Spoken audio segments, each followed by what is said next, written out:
অসমৰ সন্মানীয় মন্ত্ৰী জয়ন্ত মল্ল বৰুৱা ডাঙৰীয়াৰ ওপৰত দ্বিতীয়খন সংবাদমেল আয়োজন কৰিছো। কালিৰ যিখন প্ৰথম সংবাদমেল আছিলে তাত আপোনালোকক দেখুৱাইছিলো যে মন্ত্ৰী জয়ন্ত মল্ল বৰুৱাই একেদিনাই 26 এপ্ৰিল 2023 তাৰিখৰ দিনা একেদিনাই প্ৰায় 40 বিঘা মাটি তেখেতে কিনিছিলে ৰঙিয়াত 40 বিঘা মাটি আৰু তাতে 85 বিঘা মাটি সেই ৰঙিয়াতে তেখেতে বেদখল কৰি ৰাখে। মই ৰিপিট কৰি দিছো কাৰোবাৰ ভুল হ'ব পাৰে। চৰকাৰী মাটি 85 বিঘা বেদখল কৰি ৰাখিছে ৰঙিয়াত, 85 বিঘা মাটি বেদখল কৰি ৰাখিছে মন্ত্ৰী জয়ন্ত মল্ল বৰুৱা ডাঙৰীয়াই। আৰু সেই একে ঠাইতে একেদিনতে 26 এপ্ৰিল 2023 তাৰিখ অৰ্থাৎ তেখেত মন্ত্ৰী হোৱাৰ পাছত 2022 জুন মাহত তেখেত মন্ত্ৰী হৈছে। 23 চনৰ এপ্ৰিল মাহৰ 26 তাৰিখৰ দিনা তেখেতে 40 বিঘা মাটি কিনিছে। তাৰ আগত আপোনালোকে সকলোৱে জানে যে তেজপুৰতো তেখেতে একেলগে বহুত মাটি কিনিছিলে। তাৰ তথ্য আমি ৰাজহুৱা কৰা নাছিলো, আনসকলে ৰাজহুৱা কৰিছিলে। আজি মই আপোনালোকক এখন হোটেল দেখুৱাব কৈছো গুৱাহাটীত, নিৰ্মীয়মান শেষ হৈছে, বনাই শেষ হৈছে এখন হোটেল। এই হোটেলখন আপোনালোকে চিনি পাইছেনে? এই হোটেলখনত KFC লিখা আছে দেখিছেনে? আমাৰ যে গণেশগুৰি আমাৰ তাৰপিছত আমাৰ পুৰণি যিটো এছেম্বলিৰ গেট, আমাৰ যিটো মন্দিৰ আছে, কি কয় এইটো, কি মন্দিৰ এইটো, হেৰি আমাৰ গণেশ মন্দিৰ। সেই গণেশ মন্দিৰ পৰা কাহিলীপাৰা পিনে নাযাব, গণেশ মন্দিৰ পৰা আপোনাৰ এইটো কি বুলি কয় টুৱাৰ্ডছ মানে হেৰি হাতীগাঁও পিনে যাওঁতে 50 মিটাৰ, জাষ্ট 50 মিটাৰ আপুনি 50 মিটাৰ আগবাঢ়ি গলে আপুনি MP বুক ষ্টলখন দেখিব।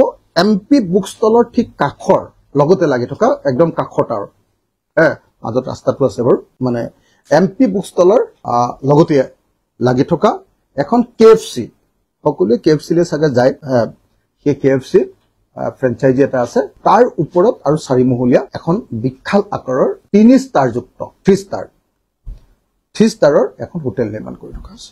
এখন হোটেলখন এখন অলপ সাইড ভিউ, এটো হল সাইড ভিউ। হোটেলখনৰ নাম কৈলাশ ৰেসিডেন্সি। কৈলাশ তেখেতৰ দেউতাকৰ নাম নহয়, কৈলাশ ৰেসিডেন্সি। হোটেলখনৰ নাম কৈলাশ ৰেসিডেন্সি 3 ষ্টাৰৰ। কৈলাশ ৰেসিডেন্সিখন মই বেলেগ বেলেগ এংগুলৰ পৰা আপোনালোকক দেখুৱাই দিছো, বেলেগ বেলেগ এংগুলৰ পৰা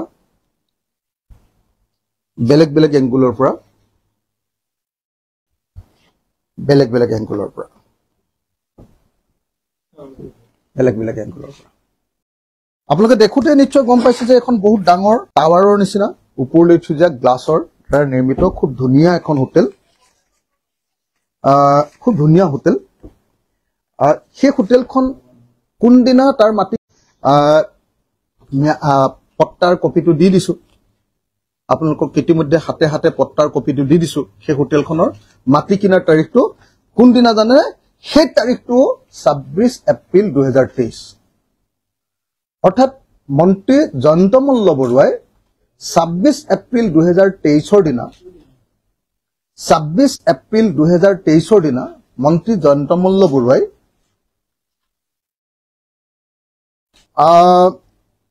তেখেতে কিনিছে 26 এপ্ৰিল যিদিনা ৰঙিয়াত মাটি কিনিছে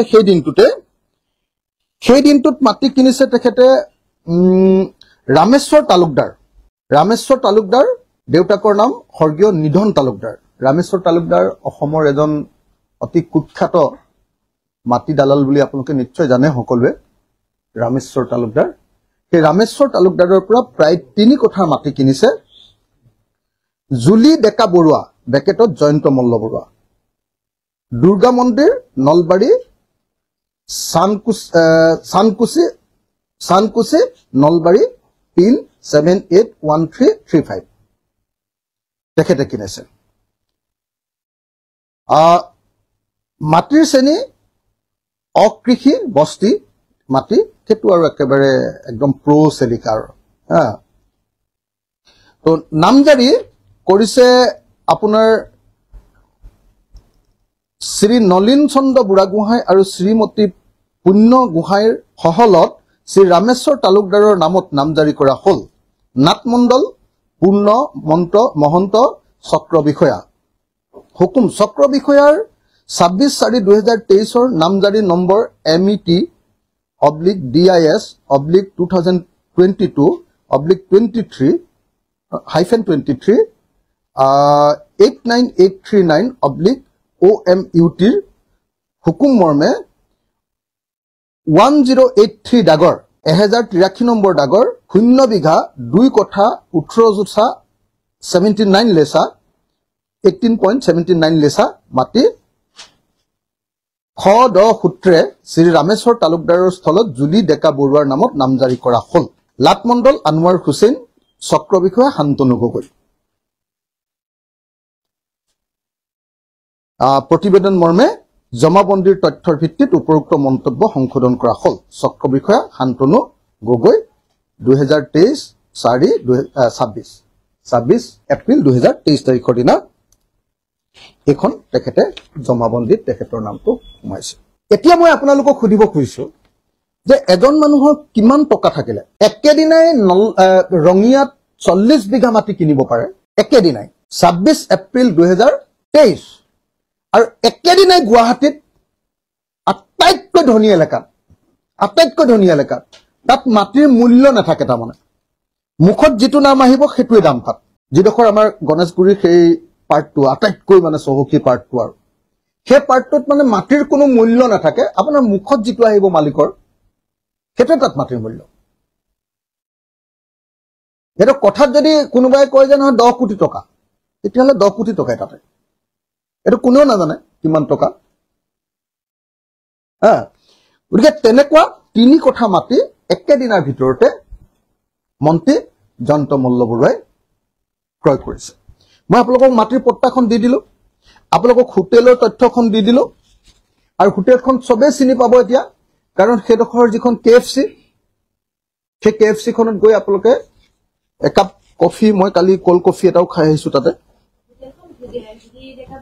জুলি ডেকা বৰুৱাৰ নামতে হয়। আৰু ইণ্টাৰেষ্টিংলি মই আৰু বহুত বেছি কথা ক'ব নোৱাৰো কাৰণ প্ৰচেছ চলি আছে।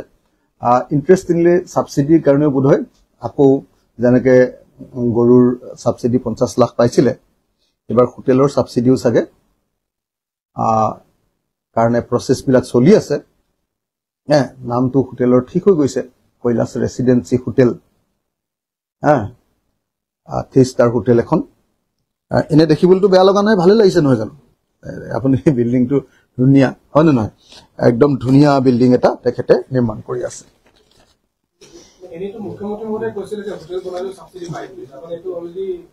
মানে এই নহয়, অকল তেখেতেও আপুনি চাগে লক্ষ্য কৰিছিলে, অসমৰ মুখ্যমন্ত্ৰীয়েতো কৈছিলে হোটেল বনালে ছাবচিডি পায়। তেখেতেও এই প্ৰেছ মিট কৰি থাকোতে হোটেল বনালে যে ছাবচিডি পায় আৰু মানুহে যে লৈ আছে, আৰু লোৱাটো যে একেবাৰে অবৈধ নহয়, সেই কথাটো ন্যায্যতা দিবৰ কাৰণে কেইদিনমানৰ আগত কৈ আছিলে। আৰু তেখেতৰ সেই কথাটো শুনিয়ে তেতিয়া আমি গম পাইছিলো যে এওঁ হোটেল বনাই আছে।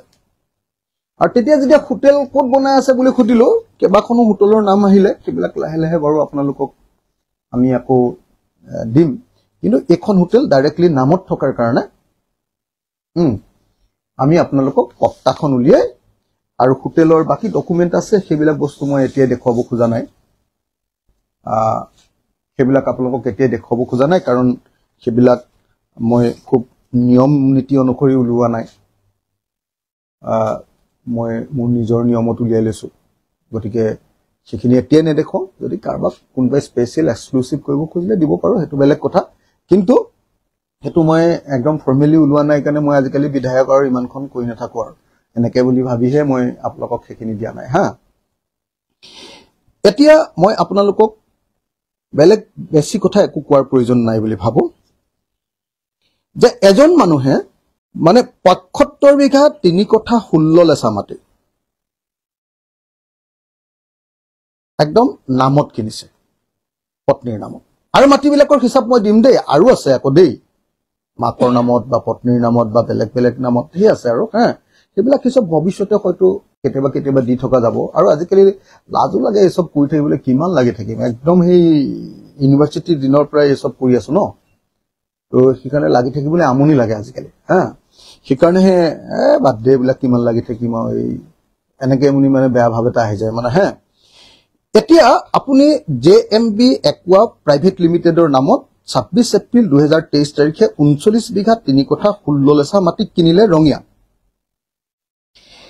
তাৰ পাছত আপোনাৰ 36 বিঘা মাটি কিনিলে তেজপুৰত দুইটা মিলিলে কিমান হল 75 বিঘা 3 কঠা 16 লোচা 85 বিঘা মাটি নন কেডেষ্ট্ৰিয়েল চৰকাৰী মাটি ৰঙিয়াত দখল কৰিলে আৰু বাকিবিলাক হিচাপ মই দিয়া নাই কাৰণে হেখিনি এতিয়া কৈ নিদো এতিয়ালৈকে আপোনালোকে 75 বিঘা প্লাস 85 বিঘা পালে তাৰ মানে 150 বিঘা আৰু 160 বিঘা পালে আপোনালোকে 160 বিঘা পালে তাৰ পাছত আজি টাউনৰ গুৱাহাটী সিটিৰ এটু মাটি আপোনালোকে দেখুৱালো মই যে গুৱাহাটীত তেখেতে 26 এপ্ৰিল তাৰিখৰ দিনা যিদিনা ৰঙিয়াত মাটি কিনিছিলে 40 বিঘা মাটি সেই একেই দিনা তেখেতে আমাৰ দিছপুৰ ৰাজহ চক্ৰৰ অধীনৰ জতিয়া ৰাজহ গাঁৱত আমাৰ দিছপুৰত একদম এড্ৰেছটো যদি মই গায়ে দিওঁ ফুল এড্ৰেছটোৱে গাই দিম নেকি তেতিয়া আপোনালোকে মানে মই খুব ভালকে এইটা গাই দিব খোজা নাছিলো কাৰণ পিছত মই ডকুমেন্ট বিলাক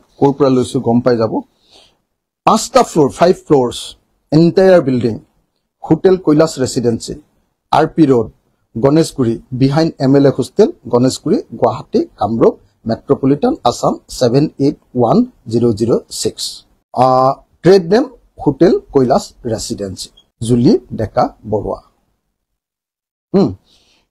এটো আপোনাৰ কথা এতিয়া মই বেলেগ কি কম মানে তেখেতে কৈছিলে যে বিজেপি অহাৰ পাছত বিজেপিত জয়েন কৰাৰ পাছত তেখেতসকল সত্য আৰু সুন্দৰ হৈ গল তেখেতসকলে কেলেংকাৰী নকৰা হৈ গল এতিয়া বিজেপিলে অহাৰ পাছত 160 বিঘা মাটিৰ মই তথ্য আপোনালোকক দি দিলো